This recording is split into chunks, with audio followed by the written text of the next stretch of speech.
entidad espiritual, no es terrenal.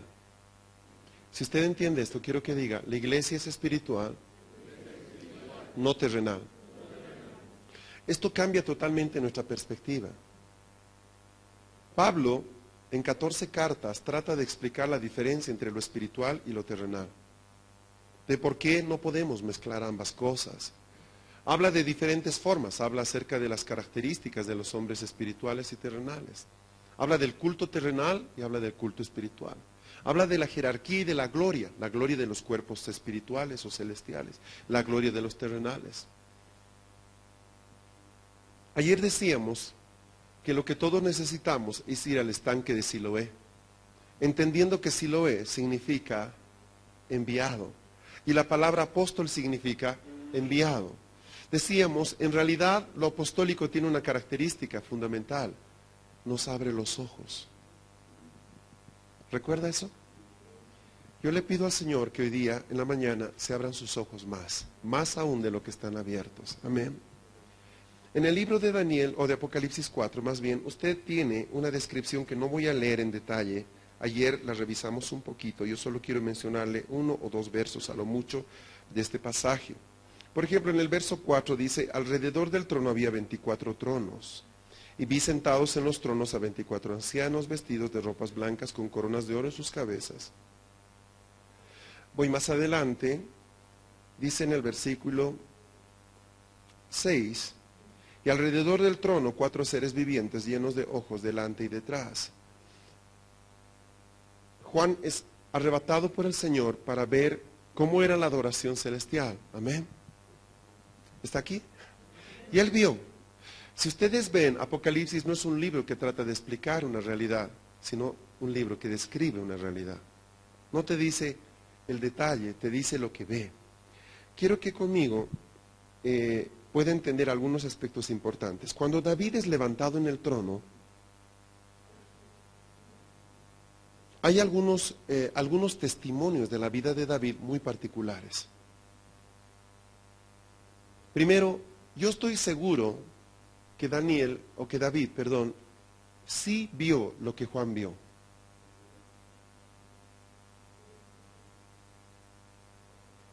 La diferencia entre el gobierno de Saúl y el gobierno de David, una de las más importantes, es que Saúl no veía nada, pero David sí veía. La prueba de que él vio Apocalipsis 4 es la siguiente. Apenas él entra al gobierno cuando tenía 30 años de edad, levanta a 4 líderes de adoración, Asaf, Emán, Etán y Jedutum. ¿Cuántos seres vivientes habían alrededor del trono? 4. No solo eso, sino que organiza a las tribus sacerdotales en 24 casas, de tal forma que por 40 años las 24 familias sacerdotales iban a interactuar en el servicio del tabernáculo. Ahora, ¿cuántos ancianos habían en Apocalipsis 4? 24. Nota que no es casualidad. O sea, David vio Juan 4. ¿Por qué? Porque lo que usted ve en Juan 4 no acontece en el momento en que Juan está ahí. Eso está desde la eternidad a la eternidad, establecido como un diseño de adoración perfecto. ¿Está conmigo? Entonces, cuando David entra, esto es fantástico, él empieza a los 30 años a hacer 2 cosas. La primera, empieza a inventar instrumentos. Él inventa varios instrumentos. Ahora, él lo hace a partir de los 30 años. Hasta antes de los 30 años, él se dedicó a la guerra. De entre los 30 y los 50, él gobernó en paz, compuso la mayoría de los salmos, inventó los instrumentos, organizó el sistema sacerdotal, aunque en sí él no era sacerdote, ni era de la tribu de Judá. A partir de los 50, se lo llamaba la lumbrera de Israel. Tal es así que en una ocasión, él ya cincuentón o algo más, quiere ir a la batalla. Y uno de los descendientes de Anac, uno de los gigantes, casi lo mata. Tiene que ser uno de sus siervos que viene y le libra la vida. Y los soldados le dicen esto: mire, señor, usted es la lumbrera de Israel. ¿Qué pasaría si la lumbrera se apaga? Así que por favor usted ya no va a la guerra más. O sea, usted está muy viejito para querer pelear. Usted tiene que hacer otra cosa, tiene que impartir sabiduría sobre el pueblo. Entonces uno entiende de que hay un tiempo para cada cosa. Amén. Dios es un Dios de tiempos y de propósitos. Me pareció muy especial lo que Ricardo decía, yo no puedo ser el mismo. Y esa debería ser la actitud de una persona que llegue en cierto momento de su vida a darse cuenta de que ha hecho todo lo que sabe. Por ejemplo, pastores, han hecho ustedes todo lo que saben en el ministerio. Yo conozco muchos de ustedes que han hecho todo lo que saben. Es más, ya no saben qué más hacer. Y la iglesia está ahí, y es una obra preciosa. También los problemas están ahí. Y son problemas que parece que se repiten vez tras vez, año tras año. ¿Qué más podemos hacer? ¿Qué más nos falta? Voy a ponerlo de esta forma. Y voy a tratar de ser lo más suave con ustedes, pero usted sea sincero delante de Dios. Si yo le preguntara respecto a la calidad de la vida espiritual de sus miembros, si yo le preguntara respecto al testimonio del Espíritu en ellos, ¿usted qué podría decir? ¿Cuánta luz usted ve en ellos de verdad? ¿Cuánta gente usted sabe que es gente íntegra con Dios, aún en lo secreto? ¿Con cuántos de ellos usted diría gustoso a la guerra? Entonces, en el fondo, yo no sé si les pasa a los pastores como a mí, yo también pastoreo una iglesia, llega un momento en que uno ya no sabe qué más dar. Yo hablaba hace unos meses con mi grupo de discipulado y les decía, amados, yo ya no tengo nada más que enseñarles. He estado aquí por años, les he dicho todo lo que tengo, ya no sé qué más decir. Entonces, en algún momento en nuestra vida, nosotros sentimos que Dios quiere introducirnos a algo distinto. Hace 2 años, Dios me habló de que era tiempo de que me prepare porque iba a hacer algo nuevo en nuestro ministerio.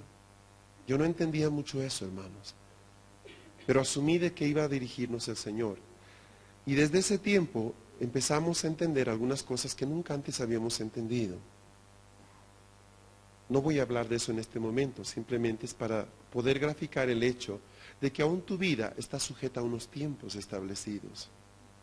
David no tenía ni la autoridad, ni la experiencia, ni siquiera la visión para poder hacer lo sacerdotal antes de los 30 años.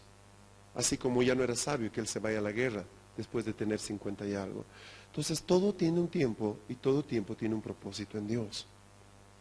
David vio a los 24 ancianos postrados y vio a los 4 seres vivientes, yo le puedo asegurar. No solo eso, él vio instrumentos en los cielos, que luego él los copió en la tierra. Uno de los temas más hermosos que siempre me gusta compartir es el tema de la adoración y de la alabanza. Básicamente por una razón, es un tema celestial. Dios tuvo que inventar instrumentos para poder recibir adoración. Váyase conmigo al libro de Hebreos, capítulo 8. Ahora, ¿qué tiene que ver esto con lo apostólico? Muchísimo. En un instante usted va a estar entendiendo cosas bien especiales. Cuando Moisés es levantado,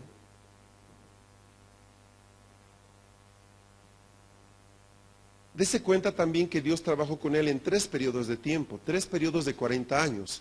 Esa fue la forma en la que trabajó con Moisés. Estoy diciendo esto porque muchos pastores y muchas personas aquí, hasta el día sábado, van a entender que Dios los quiere llevar a otro nivel. Ahora, eso significa, y mire, no pretendo actuar de profeta en esta hora ni decirle a quién, pero eso significa que usted va a tener que dejar algunas cosas para poder ganar otras mayores. Y esto tiene que ver con el hecho de que entender lo apostólico nos trae un nivel de luz que antes no teníamos. Pero Dios me trajo aquí por algo. Hay una razón por la que estoy acá. En el libro de Hebreos 8:5, hablando de Moisés, dice, voy a leer desde el versículo 4, si fuera usted tan amable de seguirme. Así que si estuviese sobre la tierra, ni siquiera sería sacerdote, habiendo aún sacerdotes que presentan las ofrendas según la ley, los cuales sirven a lo que es figura y sombra de las cosas celestiales, como se le advirtió a Moisés cuando iba a erigir el tabernáculo, diciéndole, mira, haz todas las cosas conforme al modelo que se te ha mostrado en el monte. Resulta de que Dios, en el fondo, no le deja al hombre la iniciativa de lo que él quiere, sino que él pone su corazón en la gente para que cumplan la voluntad que él tiene. ¿Está conmigo? Voy a decirlo de esta forma. Le estoy mencionando a David, ahora le menciono otro personaje, Moisés. Y le podría hablar de Elías. Y claro, ¿cómo olvidar a Daniel? El punto es esto, cada persona que fue elevada por Dios para hacer una tarea específica, y esto va con lo que terminamos anoche, vio y oyó.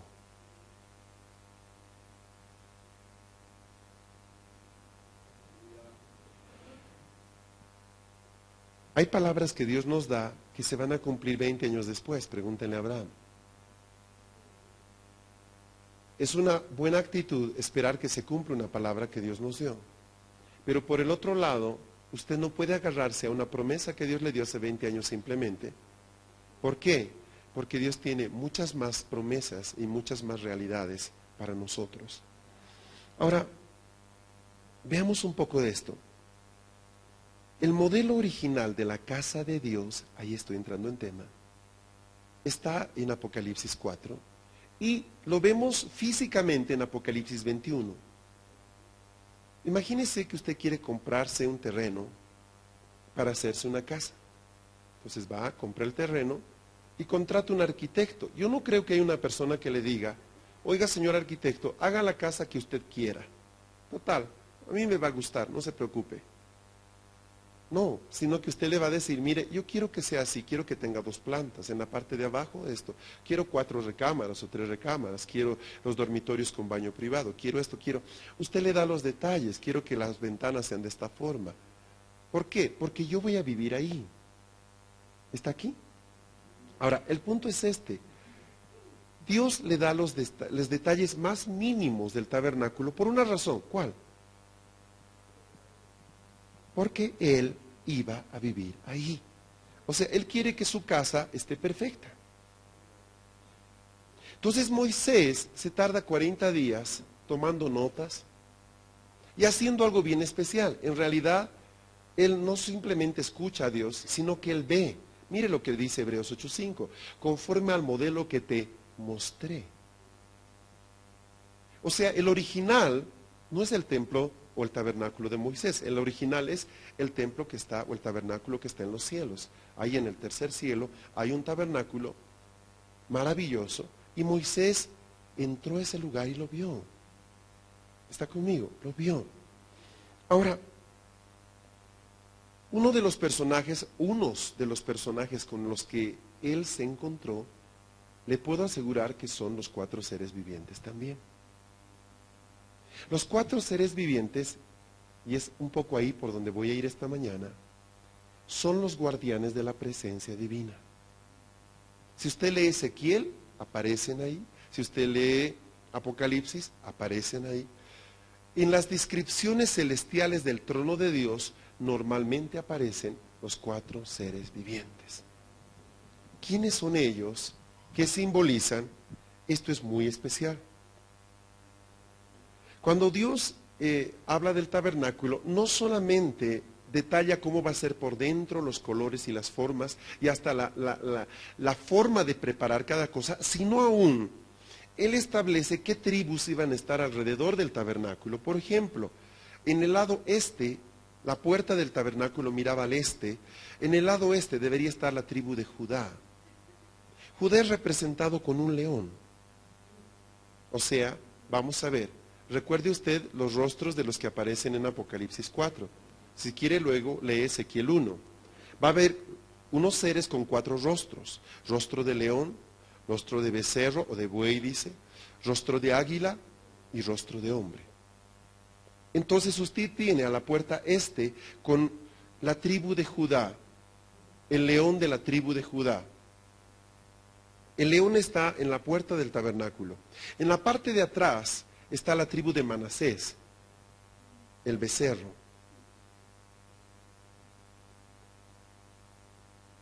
Estaba revisando esta mañana qué significaba cada uno de los tribus, o de los nombres, perdón. Ya sabe que Judá significa alabanza, ¿verdad? Manasés significa el que está escondido. y estaba detrás del tabernáculo. Interesante, ¿no? En la parte sur estaba Rubén, el que tiene el rostro de hombre.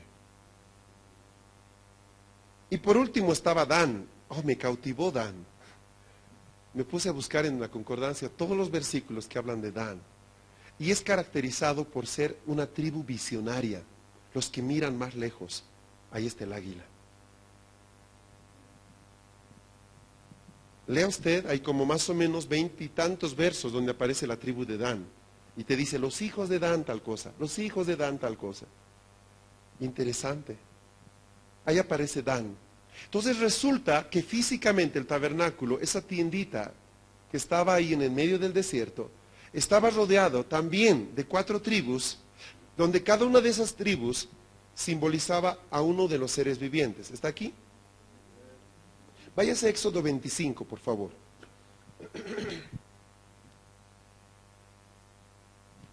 ¿Qué tiene que ver esto con lo apostólico? Le voy a explicar. Le voy a explicar para que usted vea que hay un hilo bien interesante en todo esto. Mientras busque Éxodo 25, escúcheme. La razón por la que la iglesia existe es para que nosotros le preparemos casa a Él. ¿Ven? Es lo que Anita empezaba diciendo ayer. Está equivocado decir vamos a la iglesia, porque nosotros somos la iglesia. ¿Estamos bien? Está aquí, ¿verdad? Ahora, el hecho es este, si yo soy pastor, tengo el ministerio pastoral, mi obligación, y se los voy a mostrar con la palabra, no es yo ser la habitación de Dios, sino lograr que los miembros de mi iglesia lleguen a ser la habitación de Dios. Veamos cuando hablamos de lo apostólico. Y estableció Dios, primeramente, protón, apóstoles. Segundo, deutrón, profetas. Tercero, tritón. O sea, ¿de qué está hablando? Estableció. ¿Para qué? Para la obra del ministerio. Para la edificación del cuerpo de Cristo. O sea, el propósito final de Dios es el que empezó en el libro del Génesis. ¿Cuál es el propósito de Dios en el libro del Génesis? Oye, Adán, sí, Señor, quiero habitar en ti. Te he hecho distinto a todo lo que existe, porque yo quiero estar dentro de ti. Te pareces tanto a mí, eres un ser trino como yo. Y la única razón por la que eres tan parecido a mí es porque yo estaré dentro de ti. Yo lleno toda la tierra y los cielos de los cielos no me pueden contener, pero hay una parte en tu ser que se llama corazón que me puede contener por completo. Y eso tiene que ver porque he puesto eternidad en tu corazón sin que a veces alcances a entender la obra que he hecho contigo. Pero yo no te quiero para que me alabes, ni siquiera te quiero para que administres esto. ¿Te das cuenta que todo mi sistema de ingeniería agrícola es perfecto? No tengo ninguna hierba. Mi rocío riega todo el huerto en la mañana. Yo no te quiero aquí de jardinero ni de hortelano. Te quiero para que seas mi casa. Yo habitaré en ti. Ahora, ese propósito que empieza en Génesis 1:26, hagamos al hombre a nuestra imagen, termina en Apocalipsis 21. Y vi la santa ciudad descender del cielo. Dios habitando. Se lo voy a decir de una forma bien sencilla y oro porque usted lo agarre. La historia de la Biblia trata de un Dios que busca desesperadamente una casa.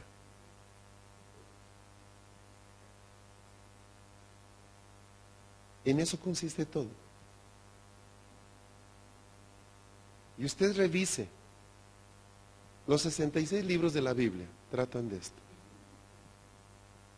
Ahora, cuando usted ve, como yo, ¿verdad? Tengo 27 años en el trabajo pastoral. He sido ordenado pastor a mis 16 años, hermano. Tengo muchos años en esto. Y llega momentos en que yo me siento y digo, Padre, la congregación que tú me has dado está lista para hacer una casa tuya. Y esa es la pregunta con la que me quiero dormir en la noche, sabiendo que la respuesta es sí, ¿entiende? Porque en definitiva no importa cuánto hemos crecido, cuán hermosa es nuestra iglesia, si ellos no están equipados para ser casa de Dios, no he hecho absolutamente nada. Y le voy a decir algo más. El hecho de que es una persona salva no significa que es una persona completa. La salvación es el principio, no el fin. Quiero que lea Éxodo 25 y trate de imaginar al Dios creador de los cielos. Imagínese, el que dijo, sea la luz y fue. O sea, ¿entiende? No podemos, ¿verdad? ¿Cómo se puede entender a Dios? Es algo que escapa a nuestra mente. ¿Se lo imagina usted, un ser tan glorioso? Mire lo que dice. Aquí abre un poquito su corazón y nos hace ver su corazón. Verso 8. Y harán un santuario para mí y habitaré en medio de ellos. ¿Se puede entender? Es como que mis padres me dieron la casa y me llama por teléfono y me dice el sábado en la noche, hijo, ¿me podrías invitar mañana a almorzar a tu casa? O sea, él me dio la casa. ¿Nota lo que le digo? Mira el deseo de su corazón. Otra vez verso 8. Y harán un santuario para mí y habitaré en medio de ellos. Verso 9. Conforme a todo lo que yo te muestre, el diseño del tabernáculo y el diseño de todos de sus utensilios, así lo harás. Hay una versión que me gusta mucho. Dice, háganme un santuario y yo habitaré en el interior de ellos. Ahora, usted vea todo el Nuevo Testamento. ¿De qué trata el Nuevo Testamento? Edifiquemos la casa de Dios. Dile al que está a tu lado, hola casa, qué gusto verte.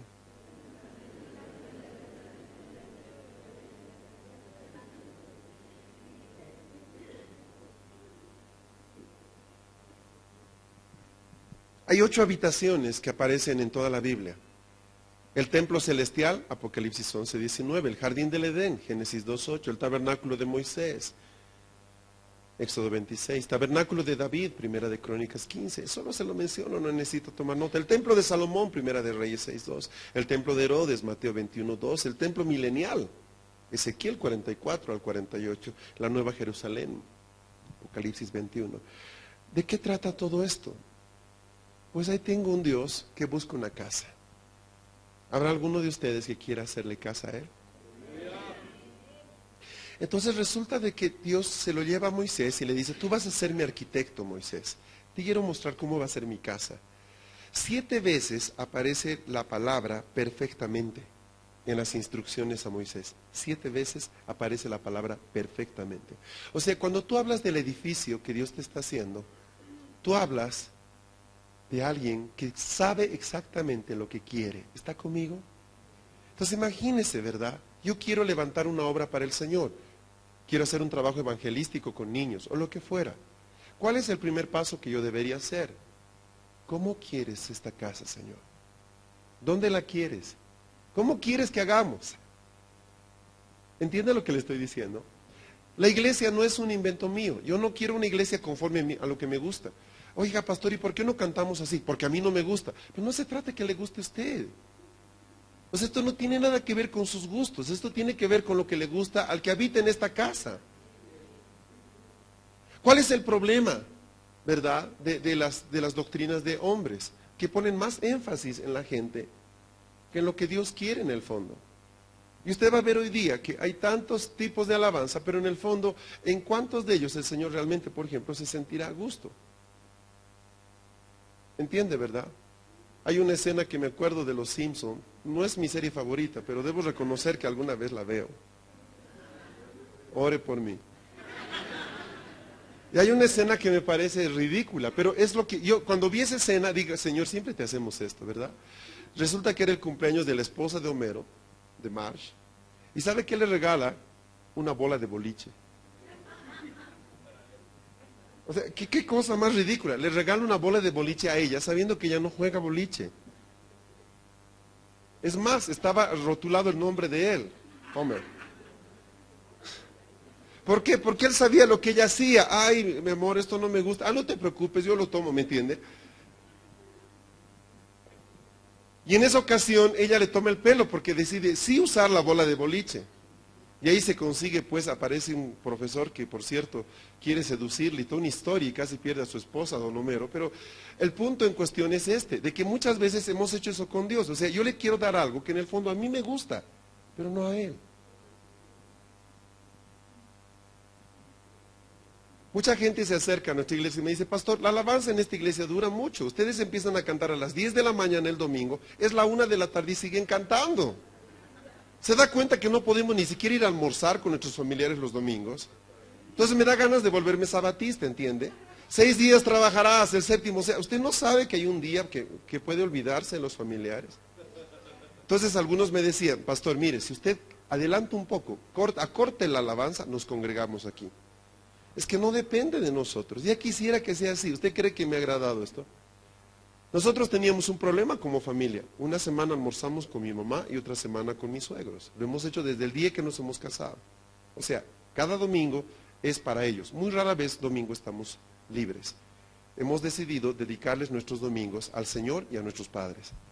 Entonces, al principio era difícil, porque llegábamos a almorzar a la casa de mi suegro a las 4 de la tarde. Y sabe, él andaba como león, no solamente porque su estómago rugía, sino porque decía, oiga, ¿por qué tardan tanto? Igual pasaba en mi casa. O a veces mi madre quería invitar a algunos familiares, algunas primas, y les hacía hambriar hasta las 4, 4:30 de la tarde. En una ocasión el Señor se movió de tal forma que era a las 6 de la tarde y seguíamos en el templo. Ahora, ¿qué le digo? ¿Quiere que le diga, Señor, sabes qué? Estamos invitados a almorzar, ¿te puedes apurar un poquito? O sea, sabes, te amamos, ¿no? Pero, órale, pues mira, no, usted no puede hacer eso. Pero en la parte práctica sí lo hacemos. Y ahí es cuando nosotros empezamos a decirle, por un lado, sí, esta es tu casa, pero el otro lado, aquí se hace lo que yo digo. Y lentamente eso hace que la presencia de Dios sea parte de nuestros hogares y de nuestras congregaciones. Sí, Él nos bendice, pero no nos aprueba. Él bendice a todos, pero no aprueba a todos. Solo aprueba a los que están conforme a su voluntad. Y sabe, vivimos en una época de mucha comodidad. Entonces la gente busca congregaciones a su comodidad, no por dirección de Dios. Y eso es triste, porque todo lo que tiene que ver con Dios depende de Él, no de nosotros. No de nosotros. Vaya conmigo a Éxodo 35, por favor. Versículo 30. Y dijo Moisés a los hijos de Israel, esto es bien interesante. Mirad, Jehová ha nombrado a Bezaleel, hijo de Uri, hijo de Ur, de la tribu de Judá, y lo ha llenado del Espíritu de Dios en sabiduría, en inteligencia, en ciencia y en todo arte, para proyectar, diseños, para trabajar en oro, en plata, en bronce, y en la talla de piedra, de engaste, en obra de madera, para trabajar en toda labor ingeniosa. Estoy leyendo Éxodo 35, 33. Ahora, yo me sorprendí, estábamos en Ámsterdam y Emerson, el esposo de Anita, me hizo una pregunta. ¿Tú sabes cuál ha sido el primer hombre lleno del Espíritu Santo en la Biblia? Entonces le dije, supongo que Adán. Me dijo, no. Y llegamos a este versículo. Resulta que un artista es el primer ser lleno del Espíritu de Dios. O sea, que diga la Biblia que estaba lleno del Espíritu de Dios. ¿Y sabe qué ha hecho la iglesia con el arte por 19 siglos? Ha sacado al arte fuera de la iglesia, porque asumía que no se podía adorar a Dios con arte. Y resulta que el primer hombre lleno del Espíritu de Dios era un artista. Híjole, hemos leído algo mal. Un apóstol de Centroamérica me decía, el problema es que la gente lee la Biblia de noche. No lee con luz. Mire lo que dice, por favor. Dios no solamente le muestra a Moisés. Ahora, porque ¿cuál era el problema? Moisés vio, pero ¿acaso Moisés iba a hacer todo? Él era un hombre extraordinario. Era el típico pastor. Quería resolver todas las cosas solo. ¿Verdad? Es de los que ora, recoge la ofrenda, impone manos, se toca a sí mismo, cae. O sea, hace todo.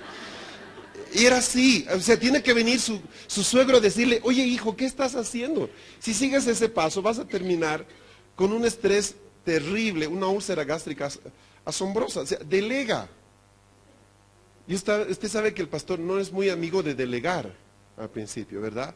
Ah, es que usted no sabe lo que nos han hecho. Y sí, ya nos hicieron también eso a nosotros. Pero el punto está que a la larga uno tiene que aprender a soltar. Esa es otra historia. Entonces Moisés baja del monte y en el fondo, ¿cómo puede describir lo que él vio? Es más, su rostro brilla tanto que cuando lo miran a él hablando del tabernáculo y la gente le mira la cara, ¿entiende? ¿Me entendieron? ¿Qué? ¿Cómo que? Les estoy hablando de lo que tenemos que hacer. Ah, sí, ¿qué tenemos que hacer? Tiene que ponerse el velo, ¿entiende? Porque captura tanto la atención su rostro que brilla, que nadie la atiende. El punto está que Dios tenía todo preparado. Entonces no basta con que Él ve un diseño. Los apóstoles son los que ven más lejos normalmente. Pero un apóstol que no tiene un Bezacel con él, no puede materializar lo que está viendo. O sea, los Bezacel son esas personas que Dios, Bezalel, perdón. Los Bezalel son esas personas que Dios pone a tu alrededor. Y no le equipas tú, le equipó el Señor para ti. Es más, a veces al que más equipaste se termina yendo allá. Dios me ha mostrado de que ha llegado mi tiempo de migrar, ¿verdad? Y se va, tu hijo ahí, tu Eliseo, y tú lloras, te rasgas las vestiduras y dices, Jonatán, amado mío, ¿dónde has ido, verdad? Y se fue, y todavía te dice, te enteras que dijo, si no salía, me moría.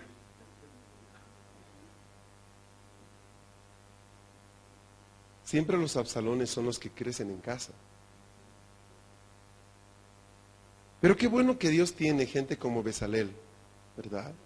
Y aparece ahí un hermano que tú ni lo conoces, pero resulta luego siendo un escudero fabuloso y se convierte en tu Sancho. No quiero decir panza porque se convierte en tu escudero, ¿verdad? En esa persona que te va a cuidar y te va a guardar cuando ni siquiera tu propia casa te cuidó bien. Dios llama a este hombre, Bezalel, y lo llena de su espíritu. ¿Sabe qué significa la palabra Bezalel? En la sombra de Dios. Ahora agarra el Salmo 91, el que habita en la sombra del Altísimo. Bezalel era una persona que vivía constantemente en la presencia de Dios. ¿Está aquí? Amén. Era hijo de Uri. La palabra Uri significa luz de fuego. Híjole, ¿quién le puede salir mal con un papá que se llame luz de fuego, verdad? ¿Qué se llamó tu papá? Mira, ¿qué te dijo? Luz de fuego significaba el nombre de su padre, Uri. Y el hijo se llama en la sombra de Dios. Y era de la tribu de Judá. En realidad los adoradores son los constructores. De ahí que es muy raro, tercera característica del ministerio apostólico, encontrar un apóstol que no sea un apasionado de la adoración. Ojo con eso. Al diablo se lo reconoce porque deja hilachas por todas partes. Si usted encuentra un apóstol que dice, ya canten cualquier cosa, lo que hay que predicar, usted puede decir con toda seguridad, ese cuate apóstol no es. Porque los apóstoles aman la adoración. Aman profundamente la adoración. No les importa si tienen oportunidad aún de enseñar. Lo importante es que Dios sea adorado. Ese es un rasgo apostólico muy importante. Lea usted las cartas de Pablo. Está enseñando, amados míos, tal cosa. Y sabe que tenemos que dar gracias a Dios por esto, porque sea Él la gloria, la alabanza, el poder, la riqueza por siempre.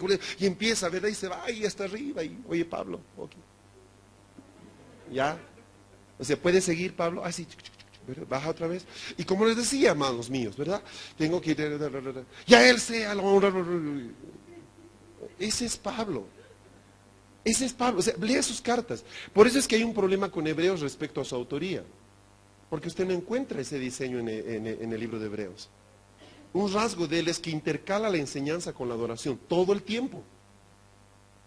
Es específico de Pablo. Los apóstoles son adoradores consumados. Verso 34 dice, y ha puesto en su corazón el que pueda enseñar, así él, o sea es Bezalel, como Aholiab, hijo de Ahisamac, de la tribu de Dan. Ahí aparece Dan, ¿vio? Aholiab significa la tienda de mi padre. Capítulo 36, verso 1. Así pues, Bezalel y Aholiab y todo hombre sabio de corazón, a quien Jehová dio sabiduría e inteligencia para saber hacer toda la obra del servicio del santuario, harán todas las cosas que ha mandado Jehová. ¿Vio? Servicio es ministerio. ¿Qué es lo que tenemos que hacer nosotros en la iglesia? Hacer las cosas que Él ha mandado. Amén. ¿Qué es servir a Dios? Obedecer. Resuma servicio a Dios, obediencia. Obediencia. Amén. Mira al que está a tu lado, te están hablando.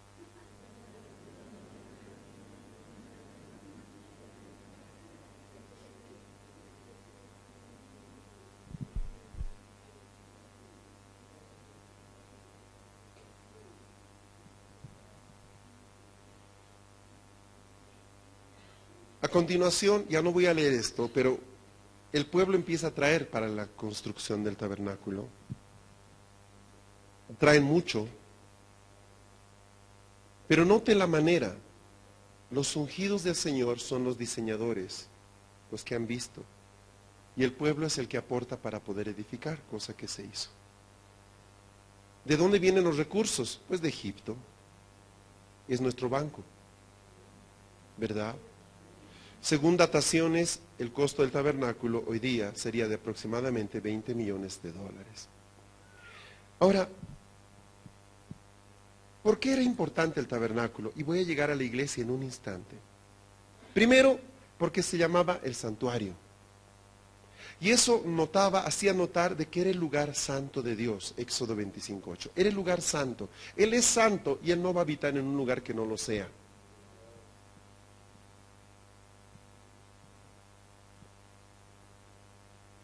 Número 2, se lo llama tabernáculo. Tabernáculo es tienda. Es un lugar, es como decir carpa. La razón de esa carpa es que alguien va a vivir dentro. Sí, el Señor. Se llama tabernáculo de la congregación, Éxodo 29:42. ¿Por qué? Porque era el lugar donde Dios literalmente se reunía con la gente. Es tan cariñoso nuestro Dios, me impresiona. ¿Sabe? En la mayoría de las culturas y religiones, usted tiene el templo en la punta de un cerro y los mortales, pobres, simples y pecadores están allá abajo, ¿verdad? ¿Sabe cómo estaban aquí? El tabernáculo al medio y las 12 tribus alrededor de él. Es como el papá que quiere estar rodeado de sus hijos, ¿verdad? Justo al medio, en la mitad de la foto, vamos a sacar foto, vengan todos y él se pone al medio, ¿verdad? Quiero a mis hijos alrededor. Es exactamente lo mismo. A mí me impresiona. Y esto se cumple en Juan capítulo 1, ¿verdad? Hablando del verbo. El verbo se hizo carne, dice. Y tabernaculizó, dice, entre nosotros. Y vimos su gloria. Gloria como la del unigénito del Padre. Otra cosa interesante del tabernáculo es que si usted ve el tabernáculo, ve a Jesucristo también. Es una radiografía de él bien especial. En el libro de Hebreos aparecen 303 referencias al tabernáculo. Es impresionante la cantidad de referencias. 131 versos de la misma epístola se dedican al tabernáculo. 50 capítulos de toda la Biblia hablan del tabernáculo. En realidad se habla más del tabernáculo que de la iglesia. Pero para nosotros no hay diferencia, porque ambas son moradas de Dios. ¿Estamos bien? Ahora, veamos algunos puntos importantes para terminar esta parte. Moisés tuvo que ver la casa para replicarla. David tuvo que ver la casa y el sistema de ministración para replicarlo. Pablo, sé de un hombre hace 14 años que si en el cuerpo fuera de él, no lo sé, fue llevado por el Espíritu. ¿Y qué fue lo que hizo? Vio ¿Qué vio? La iglesia, el diseño de Dios. Luego él diría, yo como perito arquitecto. Escucha, son las mismas palabras que Moisés. Son las mismas que David dijo, yo haré los planos de la casa de Jehová porque yo he visto la casa. Ahora, aquí aparece un elemento bien especial. ¿Usted ha visto al diablo, el odio que tiene a Israel? Es más, hay algo que odia especialmente de Israel. Y se lo demuestro, es lo primero que él destruye, vez tras vez. El templo.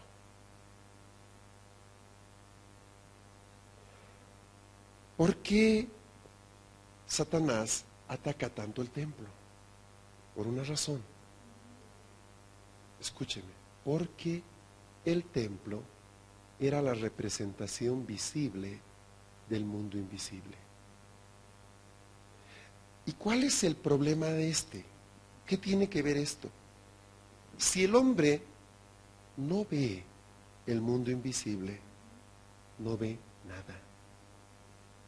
Se convierte en un ser religioso. Es exactamente como la samaritana y Jesús conversando. ¿Qué le dice Jesús? Ustedes adoran lo que no saben. Y sabe que en gran parte de la iglesia el Señor diría eso. Ustedes adoran lo que no saben. ¿Por qué? Adoramos a ciegas, no sabemos qué estamos haciendo. Cuando una congregación, cuando un hombre de Dios empieza a revelar el mundo espiritual a la gente, el infierno encima se le va a venir. ¿Por qué? Porque el diablo no se hace ningún problema con que nosotros hablemos de iglesia, hablemos de cosas, pero que en el fondo no veamos nada. Porque lo único que hacemos es convertir algo que no funciona en algo que parece funcionar, un sistema religioso. Entonces, cada vez que por alguna razón Israel era atacada, lo primero que iban, no iban a atacar la casa del rey, mi hermano, que era lo lógico, atacaban el templo.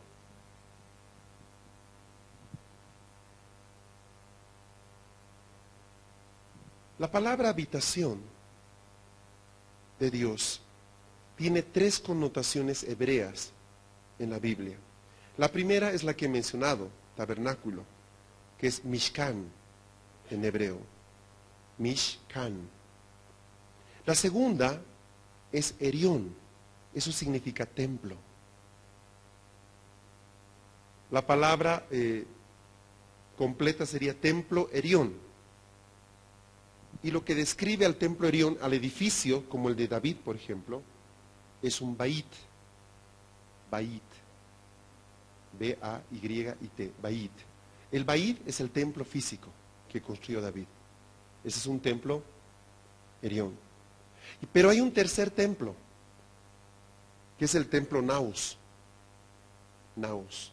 El templo Naus es el creyente. Tú eres un templo Naus.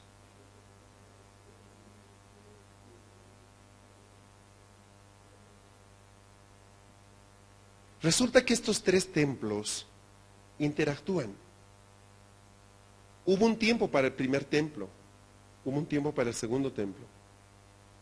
Si usted agarra el tabernáculo y mide, ¿verdad?, de lado por el lado y lo multiplica por 1000, tiene los años exactos que duró cada uno de estos tiempos.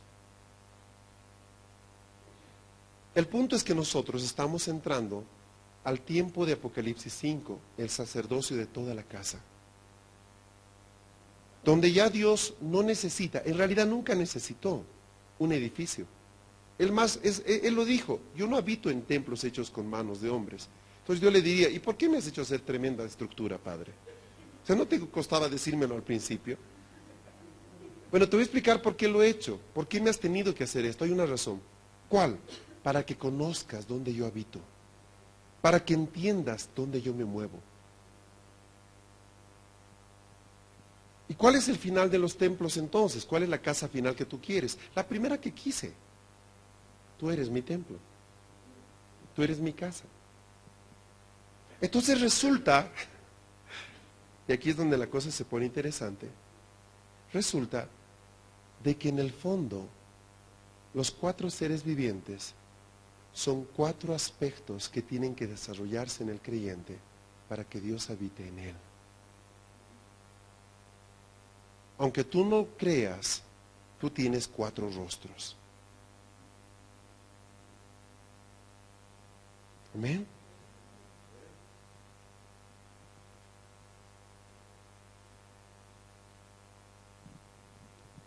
En Génesis 1:26 se ve que Dios hizo tan perfecto al hombre, hagamos al hombre a nuestra imagen. Ya sabe por qué, ¿verdad? Porque Él quería luego habitar en él. Y Satanás sabía eso, y ¿sabe qué es lo que hace el diablo? Trata de destruir al hombre para que no pueda contener a Dios. Trata de destruir la imagen de la gente. Los que son pastores saben, ¿qué es lo que más trabajamos con la gente? Su propia imagen. ¿Cuál es el problema número 1 de sanidad interior? Rechazo. ¿Verdad? O sea, es la historia de siempre, hermanos. ¿Y por qué se da eso? Porque el diablo ataca precisamente la imagen personal. Si tú no te crees esta historia, nadie te la va a creer. Tú eres un templo, naos, es decir, un templo hecho no de manos humanas. Eres un templo espiritual. Amén. Por tal razón tú tienes una genética divina. Si lo entendió, diga amén. Si no, simplemente diga, ok. Por tal razón tú tienes una genética divina. En tus genes Dios puso fragmentos de divinidad que están obrando hoy día, aún en esta mañana. ¿Por qué los tiempos de adoración profética son buenos?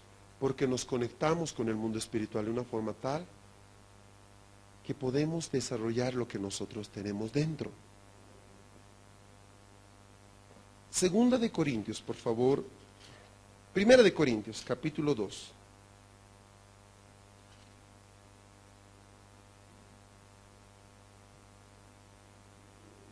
Aquí entramos en serio a la parte central. Trate de imaginar por un momento a estos seres con 4 rostros.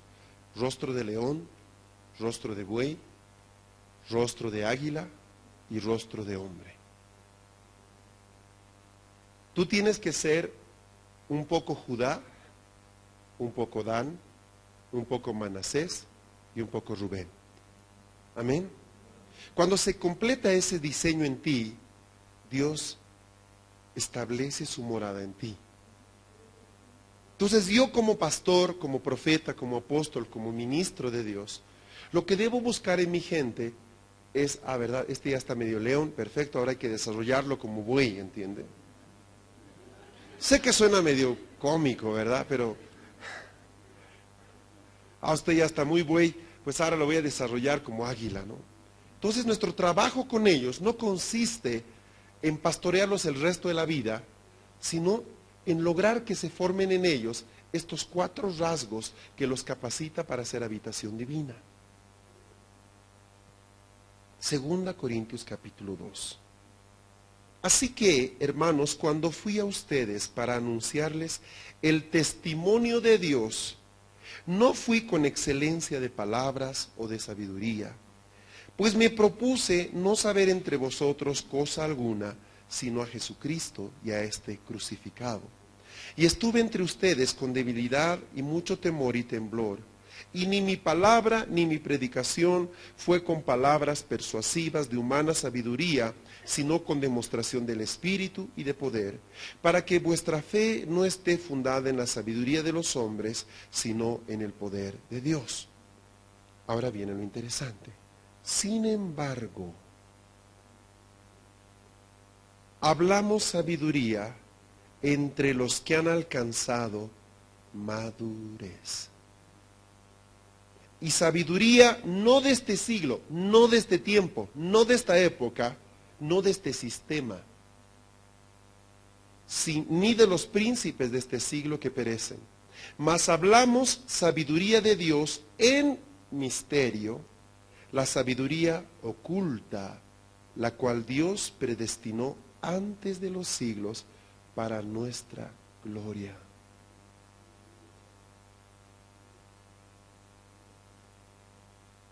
Si los hermanos que se reúnen cada domingo en la iglesia tan solo entendieran lo que Dios ha preparado para ellos, cambiarían esas caras de indio de madera que tienen muchas veces al entrar. Usted los ha visto cómo entran a veces, ¿verdad?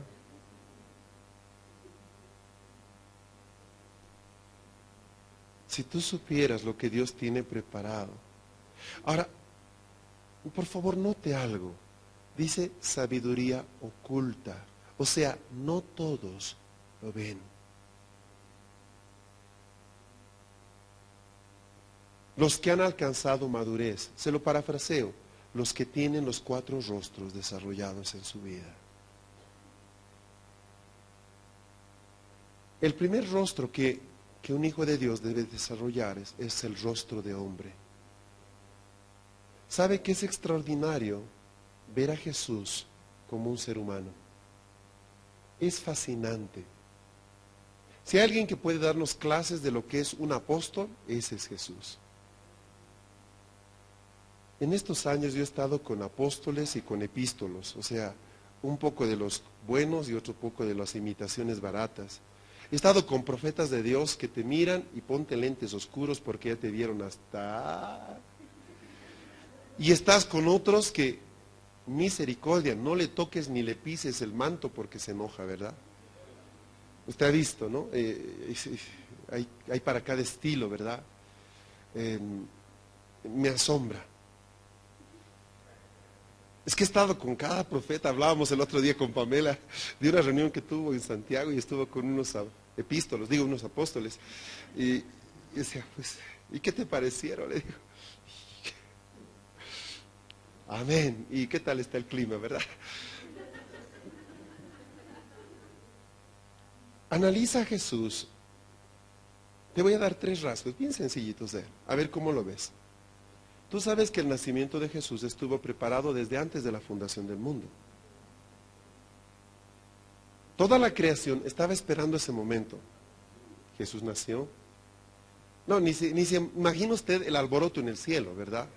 Los ángeles corren de aquí para allá.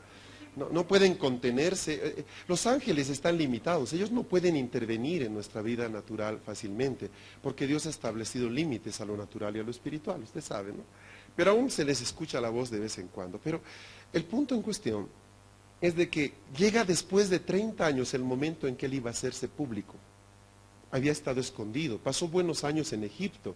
El Hijo de Dios está en el anonimato completo. Es algo impresionante. ¿Por qué Jesús se escondió? Ese es un punto interesante. A veces el mundo, Egipto, se convierte en el mejor refugio para los ungidos. Yo le dejo ahí. ¿Por qué? Porque cuando el sistema religioso no está listo para entenderte, te destruye. Entonces, ¿qué pasa? Cuando se levanta un profeta en un gobierno tipo Herodes, es la hora en que queda como charola su cabeza, ¿entiende? Pregúntenle a nuestro amigo Juan. Punto. Eso te manda, eso te ganas por ir a tratar de reconvenir, ¿verdad? A un hombre en el que tú no tienes parte. Pero bueno, esa es otra historia. Entonces ese día Jesús está listo para empezar su ministerio y sabe, tiene un séquito de ángeles detrás de él, todos preparándose. Él está caminando y ellos están abriendo el camino. Va a ser su primer milagro. Se ha esperado desde antes de la fundación del mundo el primer milagro, ¿entiende? La prensa, los medios de comunicación, todos están atentos. Entre ellos habla Gabriel y le dice a Miguel, oye, yo creo que tiene que hacer una resurrección masiva. ¿Qué te digo? 10 gentes, que se vaya por el cementerio, que levante 10 muertos. Va a hablar todo Israel de eso, ¿verdad? Eso sería algo impresionante. Pero mejor, ¿qué te parece si él se mete a las aguas del Jordán y se abre? No, eso ya lo hizo Moisés y lo hizo con un mar. Mira, no le veo mucho brillo eso. Mejor, ¿qué te parece si está caminando y, entiende, están charlando de eso y de repente Jesús está leyendo una invitación que su madre le entregó para una boda? Entonces, él va a la boda, usted sabe, ni siquiera sabemos quién era el ciudadano que se casaba.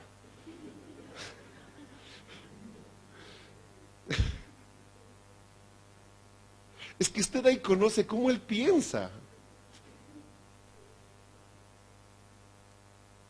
Y usted lo ve, ¿verdad? Está ahí sentado, quizás le pusieron un buen plato de cordero. La mitad de la gente está ebria. Bueno, no mucho. Han estado bebiendo apenas 6 días. No, es que era jugo de uva. Bueno, no vamos a hablar de eso en este momento, olvídese. Pero el asunto está de que de repente la mamá de Jesús viene, ¿verdad? Y estas mamás, hay estas mamás, ¿verdad? Hijito, quiero que me hagas un favor. Sí, mami. Pero imagínelo a Jesús, ¿me entiendes? Sí, mami. O sea, bueno, o sea, hagámoslo más religioso. Mujer, dime, ¿ok?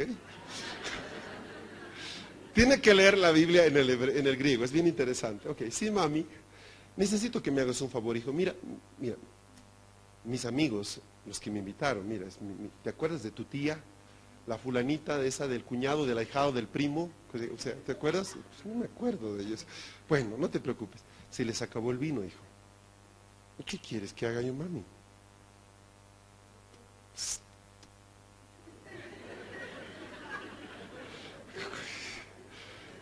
Ah, mami, pero es que... Ándale. Los ángeles, no, María, no. Como el vino, primer milagro del creador. No, pues, no. ¿Vino? O sea, que manden a comprar un conchitoro, que hagan algo así, pero hagan una vaquita, compren algo, manden a alguien al supermercado. ¿Cómo vino? O sea, note la escena, ¿verdad? Va a quedar mal el novio. ¿Sabe qué era el problema? Dentro de la cultura hebrea, tú no podías, en tu casa, no podías ser tan pobre que te falten dos cosas. Si te faltaba una de estas dos, eres una pobre, miserable persona. ¿Sabes qué? Ahí estabas frito. Realmente tenías que irte a un servicio social de caridad. Número uno, no podía faltarte el aceite. Y ellos usaban el aceite aún para las noches. Ellos no dormían con la lámpara apagada. Ellos siempre dejaban la lámpara prendida. Entonces, cuando veían una casa con la lámpara apagada, decían, pobres vecinos, están en la bancarrota total. Lo segundo que no podía pasar o faltar en la casa de un ciudadano judío era vino. El vino habla de la alegría. Pregúntenle a la doncella de Cantares. Siempre anda feliz. Es que dice, mejor que tus amores, mejor que el vino son tus amores. Ahora, si se le acaba el vino en plena boda, ¿te imaginas lo que significa? Eso es un mal augurio. ¿Qué va a decir la gente? Pero madre, anda mi hijo, hágalo por mí. Los ángeles están jalándose los pelos y las aureolas, ¿entiende? ¿Cómo? Esto no puede ser posible. Tiene que ser un tremendo milagrazo. ¿Cómo? No, Señor, Jesús, no, Jesús, no, ahí ya lo hizo, ahí está, ok. Notan que apenas en un evangelio es registrado ese evento, no aparece en los otros. Y está puesto casi a la fuerza en un sentido, porque ni siquiera se habla en qué momento aconteció, no se menciona a los discípulos exactamente con los detalles de los otros evangelios. Es como que hay que ponerlo, ni modo, ¿verdad? Pero ¿quién dijera que el primer milagro del creador del universo es para que un novio no quede mal? ¿Sabe qué veo ahí? Veo el rostro de un hombre tan lleno de amor, de preocupación por nosotros, que cuando uno a veces hoy día ve esos profetas de no me toque, ¿verdad? Racatara, vaya, perdón. Se entiende, y uno dice, pues, ¿qué se les atoró, hermanos? ¿Qué onda? La gente de Dios es la gente más sencilla que existe.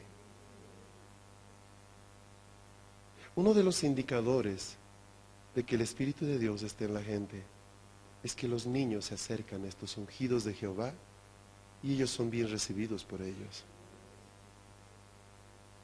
Jesús tuvo tiempo para los niños, para las viudas, para los enfermos. Su rostro de hombre era precioso. Pero ve usted cómo habla la gente en la iglesia. ¿Qué voy a ir yo?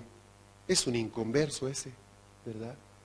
O sea, nunca se olvide que algunos no están aquí simplemente porque no les llegó su tiempo. O porque no hubo nadie como a ti que te fue a buscar. Nuestro rostro de hombre debería estar desarrollado en la iglesia. Una palabra clave para la iglesia, ¿verdad? Es servicio, diaconía. Nosotros debemos servir a la gente. Acuérdese usted de la iglesia del libro de Hechos. Recuerde para qué estaban los diáconos. No estaban para administrar la iglesia, estaban para servir las mesas. ¿Entiende, diácono? Usted es un mesero, nunca lo olvide. No está para auditar al pastor, está para servir la mesa. ¿Por qué hacían eso? ¿Por qué Jesús se preocupaba por los pobres si él mismo dijo a los pobres siempre los tendréis? Por una sencilla razón. Porque aunque eres un ser espiritual, no puedes olvidarte de tu rostro humano. Tienes que ser buen padre. Gracias por el amén. Estimo que todos son solteros acá, así que por eso es que nadie dijo amén. Bueno, entonces cuando se case y tenga hijos, usted debe ser un buen padre. Quiere conocer cuán ungido es un siervo, hable con sus hijos. Tiene que encontrar la vida de Dios en ellos. Y usted va a ver que son buenos padres. No es determinante, pero ciertamente los niños no fingen. Tiene que ser un buen esposo, ¿verdad? Yo he conocido pastores que son bien cariñosos con las intercesoras, pero a su mujer le dice, oye gorda, apúrate, ¿verdad? O sea,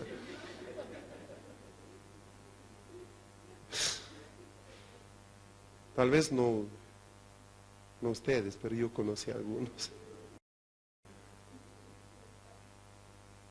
¿Cómo puede amar a la iglesia si a su propia esposa no ama? ¿Cómo puede amar a un grupo de desconocidos si no atesora a su esposa y no la viste con las mejores galas? El esposo vive para la esposa. La esposa vive para el esposo. Tienes que tener un rostro de hombre.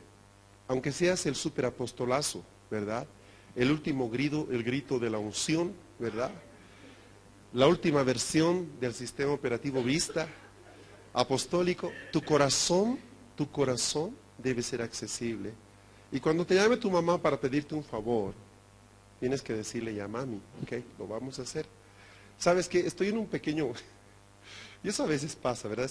Recuerdo que estaba, no sé, ¿qué evento? Estaba en un congresote inmenso, estaba en el celular, y yo me olvidé apagarlo, ¿verdad? Y gracias al Señor empezó la alabanza y me pude esquivar y sonaba y sonaba y sonaba. Hola, hijito. Mami. Hola, hijo. Ya que estás por ahí, hazme un favor. Te pasas por una tienda y me compras esto. Ya, mami. Claro que sí. Te puedo llamar después. ¿Por qué? Porque tengo 4,000 gentes mirándome. Te hablo después. Es que para tu mamá, tú no eres el pastor, ni el profeta, ni el apóstol, ni eres su hijo.